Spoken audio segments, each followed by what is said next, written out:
Au nom du Père, du Fils et du Saint-Esprit. Amen.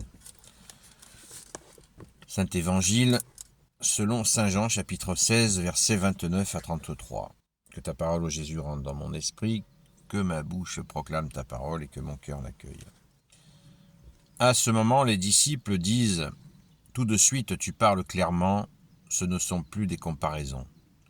Maintenant, nous savons que tu sais tout et qu'il n'y a pas de question à te poser. Car tu es sorti de Dieu, cela nous le croyons. » Jésus alors leur répond, « Vous dites que vous croyez, pourtant l'heure est proche.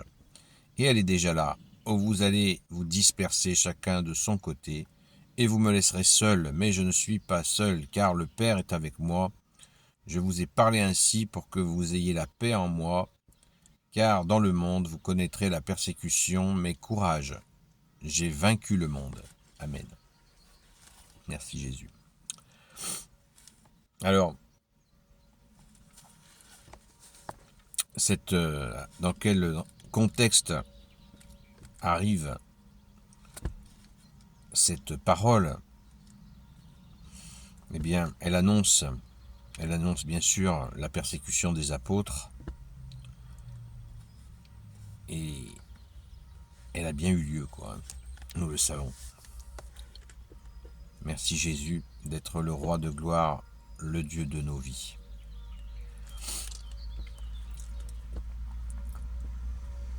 Jésus l'avait dit précédemment, on l'a vu dans ce chapitre 16, maintenant, tout de suite tu parles clairement, ce ne sont plus des comparaisons. C'est-à-dire que là, ils font allusion à ce que Jésus faisait avec les milliers de gens qui l'écoutaient, où Jésus parlait en parabole. Donc là, c'est acté que les disciples disent, ça y est, maintenant tu nous parles clairement. Il n'y a plus de paraboles. Tout est vraiment, vous voyez, le déroulé. Jésus est vraiment la pédagogie, le plus grand pédagogue de l'univers. Là, l'explication, il n'y a plus de...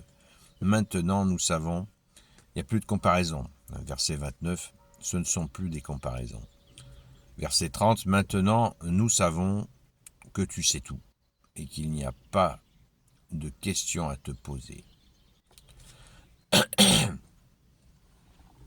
Car tu es sorti de Dieu, cela nous le croyons. Tu es sorti de Dieu. Alors ça fait 2 jours quand on lit la Sainte Écriture, ta parole, ô Jésus, que tu dis toi-même, je suis sorti de Dieu. Alors c'est très intéressant, parce que ça nous donne, on est toujours à l'affût, et je vous invite à le faire, à avoir une nouvelle précision sur le fonctionnement de la Sainte Trinité. C'est extraordinaire. Jésus nous dit qu'il est sorti de Dieu et en même temps que le Père est en lui. Donc ça montre bien la descente. Jésus s'est fait homme. Il est venu parmi nous. Vous voyez, nous qui sommes attentifs, et ceux qui le souhaitent bien sûr, sont invités à être attentifs à la compréhension de la Sainte Trinité. Dès que Jésus nous donne une petite pépite, on y saute dessus pour l'imprimer, pour la mendiquer. Ça veut dire l'intégrer. C'est beau. Jésus dit, je suis sorti de Dieu. Les apôtres confirment. Car tu es, verset 30, car tu es sorti de Dieu, nous le croyons. Vous voyez, la divinité de Jésus, on ne peut pas... les gens demandent un certificat de la divinité de Jésus. Qu'ils aillent voir chez Plumeau, peut-être qu'ils le trouveront. Mais ça s'apprend avec délicatesse, car Dieu est infiniment, il est amour, il est esprit, et justement parce qu'il est esprit, il va nous le faire comprendre, non pas avec un marteau, mais avec finesse. Et là, on en a un exemple parfait. Merci Jésus. Accueillons la leçon. Jésus est sorti de Dieu. Et là, il le redit, puisque Jésus leur dit qu'ils vont vous allez vous disperser chacun de verset 32, pourtant l'heure est proche et elle est déjà là, où vous allez vous disperser chacun de son côté et vous me laisserez seul. Mais je ne suis pas seul car le Père est avec moi. C'est magnifique. Quand tu dis Jésus que le Père, tu n'es pas seul car le Père est avec toi. Donc je répète encore, Jésus nous dit que tu es sorti de Dieu, tu es sorti de Dieu, et tu dis aussi que le Père est avec toi. C'est-à-dire que dans cette sortie, dans cette descente pour se faire homme, eh bien, Jésus garde le Père en lui. Constamment. Alors les gens qui le savent, vous le savez, mais sachez qu'il y a quand même beaucoup de gens qui ne l'ont pas compris.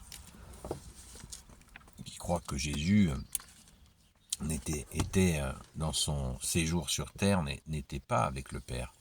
Eh bien si, puisque à d'autres moments dans l'Évangile, Jésus, tu nous le dis, le Père et moi, nous ne nous quittons jamais.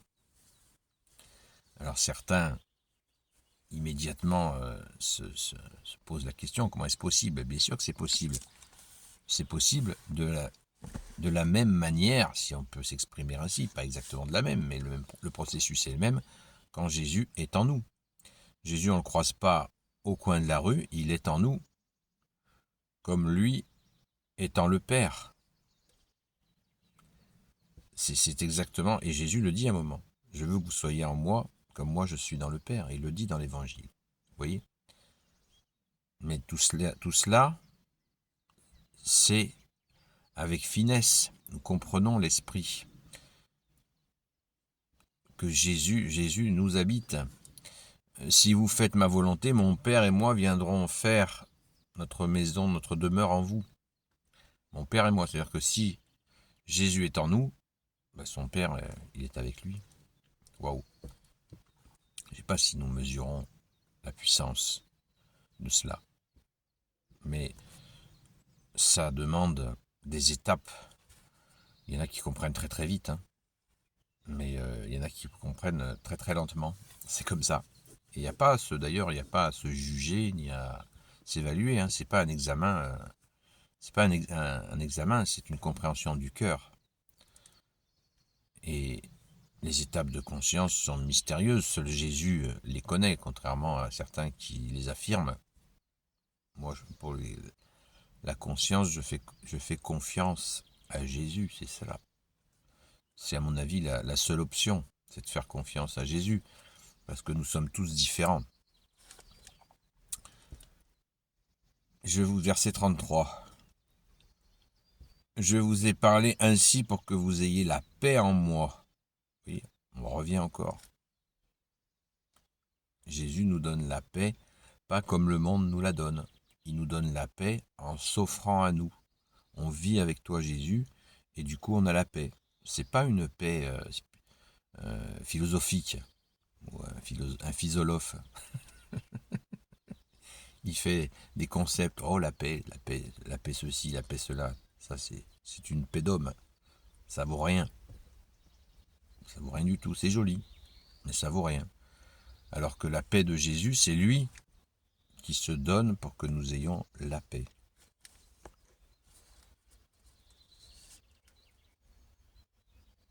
La paix en moi, hein. Je le reprécise, Jésus dit la paix en moi.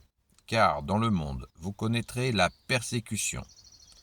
Mais courage, j'ai vaincu le monde. Mais courage, j'ai vaincu le monde. Alors, le Sauveur a vaincu le monde. Ben oui, Jésus a vaincu le monde sur la croix. La croix s'appelle la victoire. C'est la victoire de Jésus. Puisque c'était prévu déjà dans l'Ancien Testament que c'était un Messie souffrant qui allait venir. C'est pas un Messie où tout s'est passé bisounours. Hein. Un Messie souffrant, afin que tous les hommes voient celui qui a donné sa vie pour nous. Il fallait cela. C'est ainsi. Et beaucoup jugent cela. Et c'est très dommage. je vous passe même les réflexions qui sont dites à ce sujet-là. C'est tellement ridicule et offensant parce que Jésus est victorieux. Et il ressuscite le 3e jour. Au cas où on n'aurait pas compris, Jésus ressuscite le 3e jour pour montrer que la mort n'a eu aucun effet. Il est le sauveur du monde, seul sauveur institué par le Père. Amen. Merci Jésus. Jésus le Christ Jésus, comme dit le grand saint Paul. Gloire au Père, au Fils et au Saint-Esprit, maintenant et toujours et pour l'éternité. Amen. Ô Jésus, s'il te plaît, toi qui peux tout et qui portes tout, je te confie la France, la fille aînée de l'Église, le peuple franc, en te demandant pardon pour l'apostasie. Je te confie, ô Jésus, toutes celles et ceux qui regarderont cette vidéo ainsi que leurs proches selon ta seule volonté, ô Jésus. Sainte Marie, Reine des cieux, toi l'Immaculée Conception, toi qui écrases le serpent, toi qui as la lune sous tes pas, toi notre Mère, Notre-Dame. Saint Joseph, toi le juste et le saint, toi le sage, toi la terreur des démons, toi le saint gardien de la Sainte Église catholique apostolique. Sainte Marie-Madeleine, notre chère sainte patronne. Et vous, tous les saints et saintes, amis de toi, Jésus. Saint Michel Archange, qui est comme Dieu, Saint Gabriel Archange, Saint Raphaël Archange, et vous tous les anges qui servez Jésus, je vous confie, toutes celles et ceux qui regarderont cette vidéo, ainsi que leurs proches, selon ta seule volonté, ô Jésus. La paix de Jésus soit dans votre maison. Je vous souhaite une belle journée dans la paix de Jésus, avec Jésus en soi, dans son cœur, en esprit et en vérité. Merci Jésus. Quelques informations, ce soir on reprend les lives à 20h. Je dis live, mais moi je veux dire direct. Voilà, on reprend les directs à 20h sur la chaîne TikTok Seul Jésus Sauve, et où nous avons ce temps donc, de prière et d'écoute de ceux qui peinent, et aussi d'explication de ta parole, ô Jésus, pour bien nous aider à comprendre l'Église catholique, la seule Église que tu as voulu, Jésus, l'Église catholique apostolique. Amen. Merci Jésus. À très vite.